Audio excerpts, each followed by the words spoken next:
This is DOM System D. This lock features very interesting keyway, and also the key is very characteristic for this lock. It actually has two blades and each of them has its own bitting. The lock contains 10 pins in 2 rows, the same way as, say, in DOM IX Twinstar. Also, the pins have the same tear-shaped cross-section because in order for this lock to work, the pins can't have flat tops, but they have to be curved the same way as the core is. So they have to stay in the right orientation, and the tear-shaped cross-sections does just that.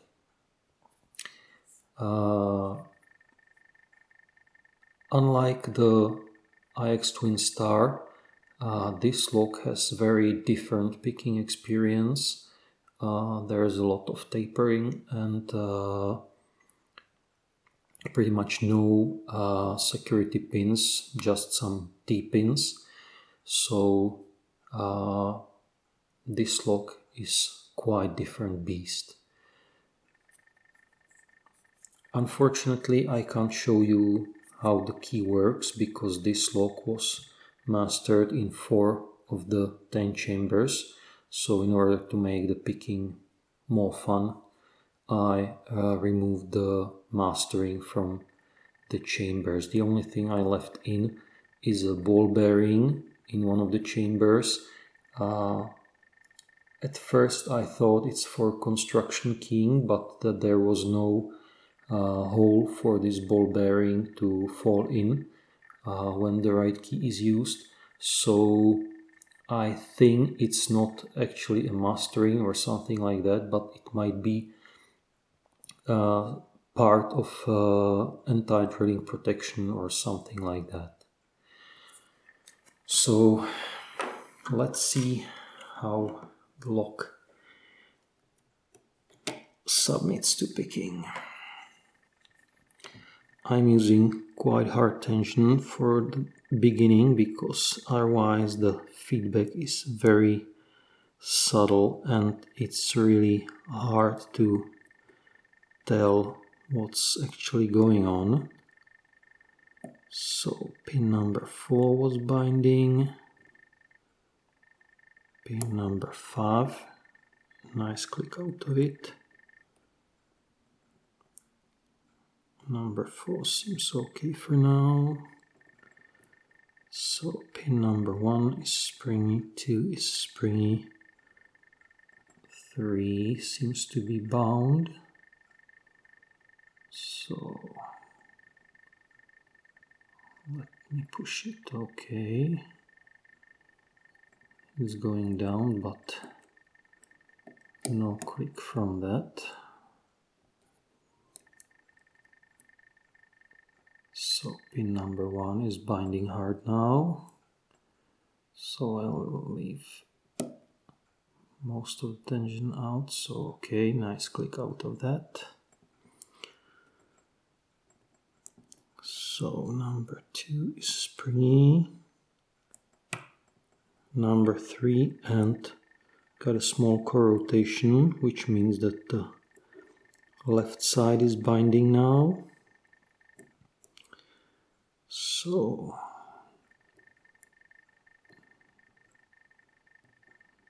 number 1 almost binds, but not really. Number 2 is springy, number 3 is binding nicely. Got a small click out of that.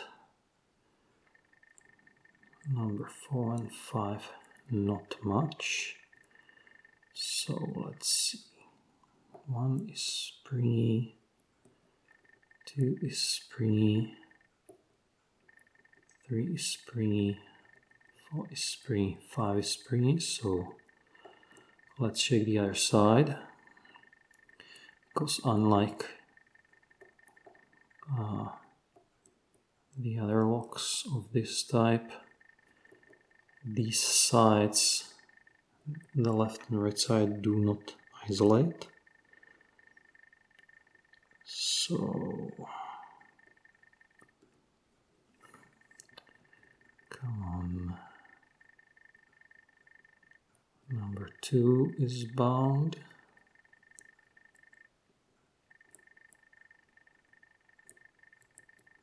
So, 1. Now it's springy. 2 is springy. 3 is springy. 4 and 5 are springy. Okay, so let's see. 1 is springy. 2 is springy. 3 is bound again. Come on. So let's try and set him. Small click out of that. Let's try the other side again. Okay, number 2 is binding again. Small click out of it. 3 is okay, so 1 is okay. 2 is okay. Touched 3 and got a small core rotation. 4 and 5 seems to be fine. So let's see. 2 is springy. 3 is springy. So 1. Okay, 2 was bound.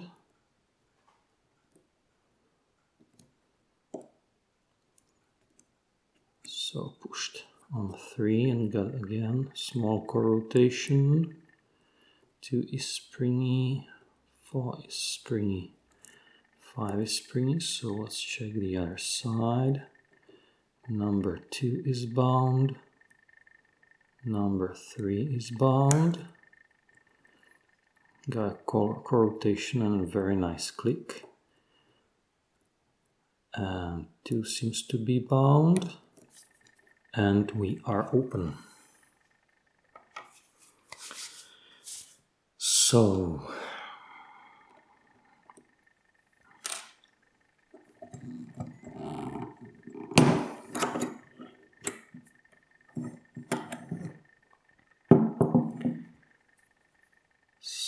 the lock is picked.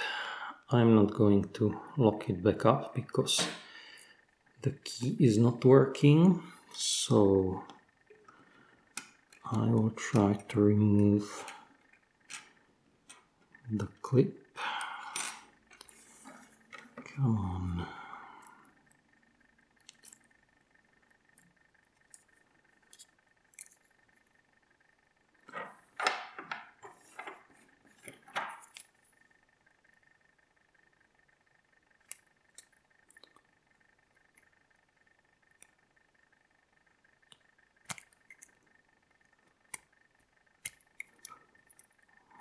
Okay.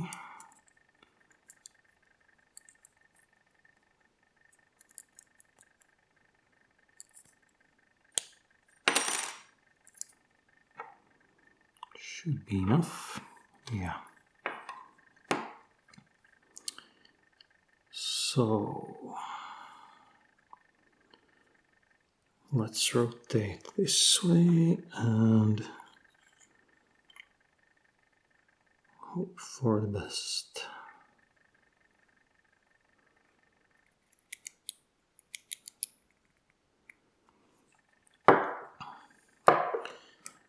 So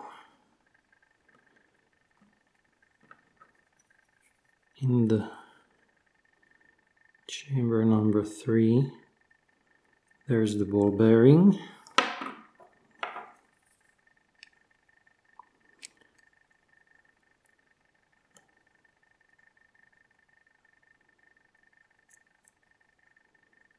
Come on.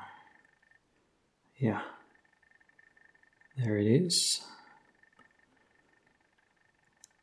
I will dump it in order not to lose it.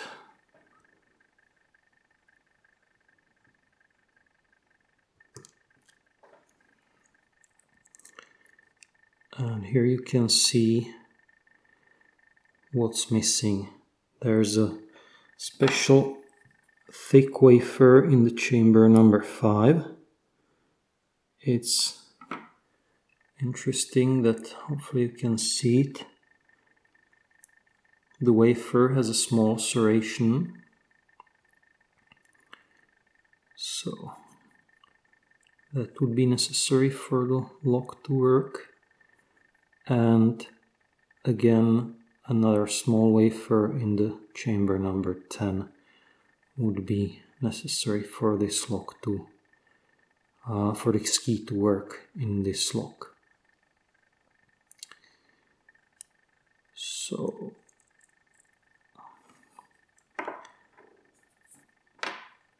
let's dump the pins. So number 1, 2, 3, 4,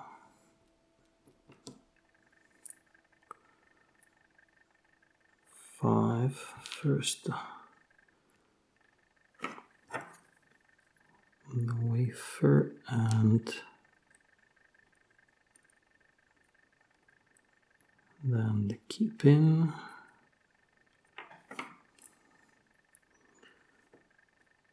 Number 6, 7, 8, 9, and 10. So here's the profile. Somebody sees a bull with horns. To be honest, I see a spider, so it's a bit like a Rorschach test. As for the picking,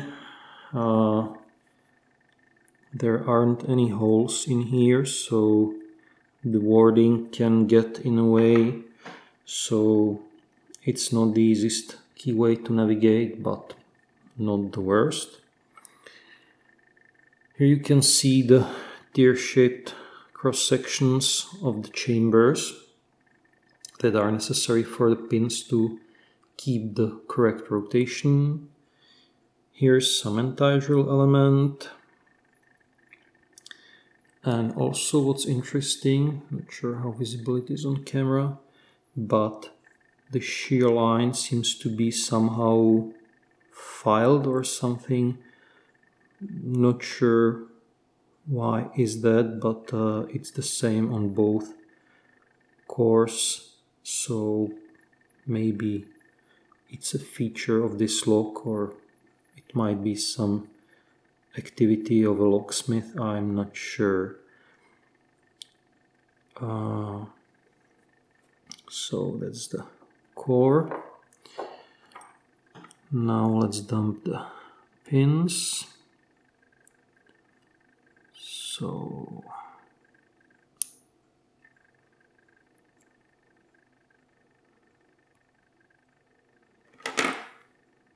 number 1, 2. What's nice is that the springs are not as long as on some other locks, so the pins actually stay in, which makes it much more pleasant to pin, because you have to put in the pin with the correct rotation, otherwise it won't fit into the chamber.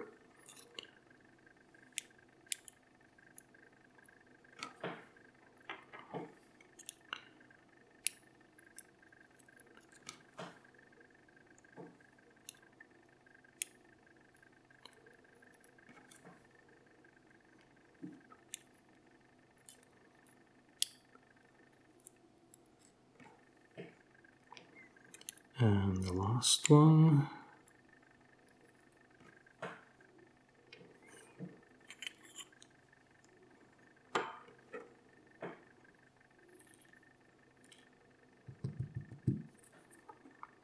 So let's see if we got all the springs. I would guess a couple of them are still hiding inside.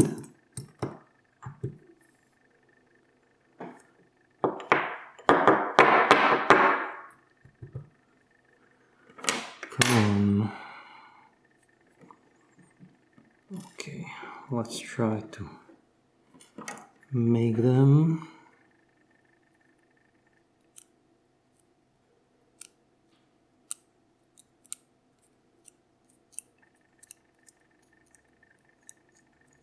Come on. So that's one. Two more are missing.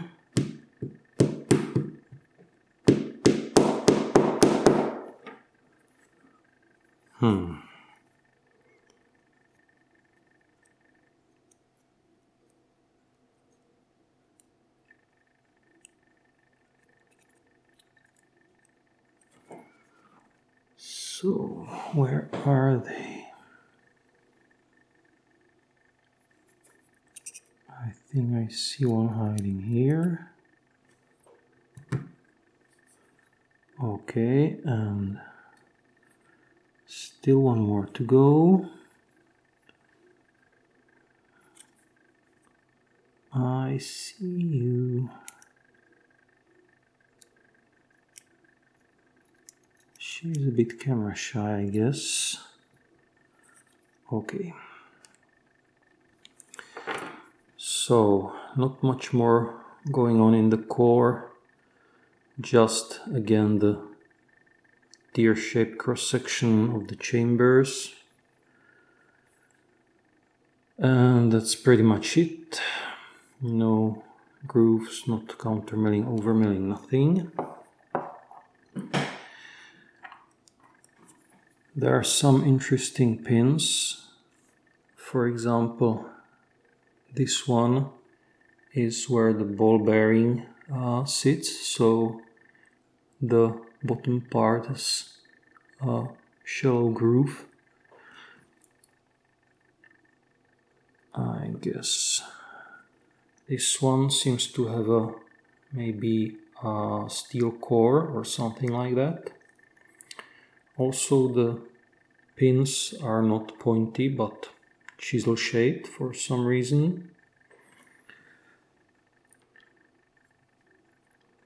And yeah, there's one torpedo-like key pin. Only one, so the question is what's actually the purpose of this one? Whether it's a trap for oversetting or maybe some protection against impressioning. Might be. Also in the chamber number 3 there seems to be steel driver.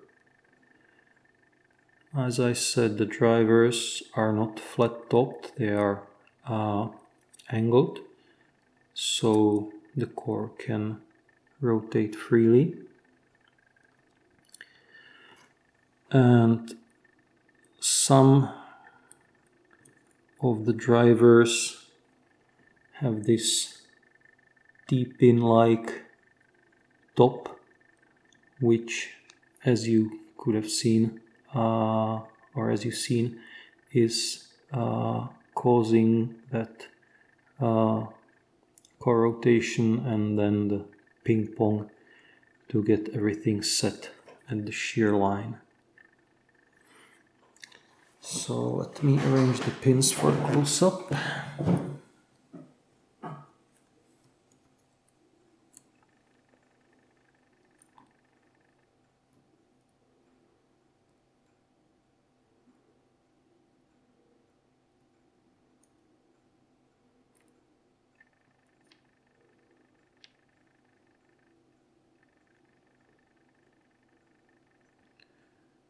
So there you can see all the mastering and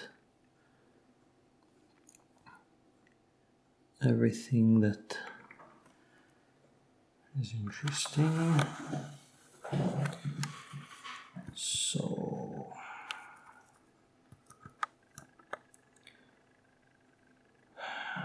you can see, in the chambers number 3, 4, and 5 are the T-pin-like drivers.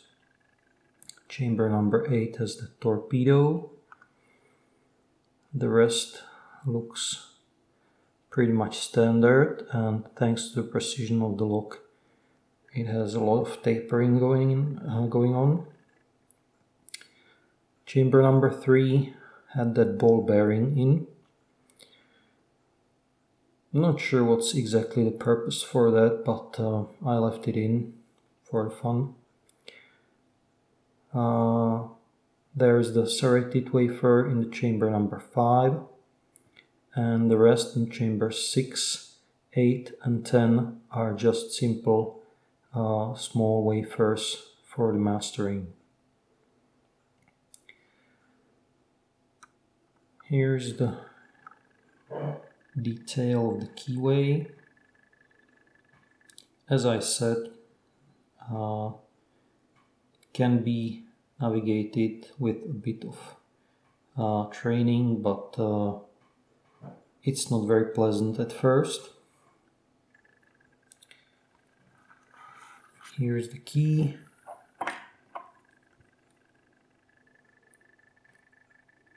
Two blades. Actually, the older versions, I guess, had a full metal key, and I think I saw also key divided into 2 parts, so it could be used for some, let's say, for some, it can be used to,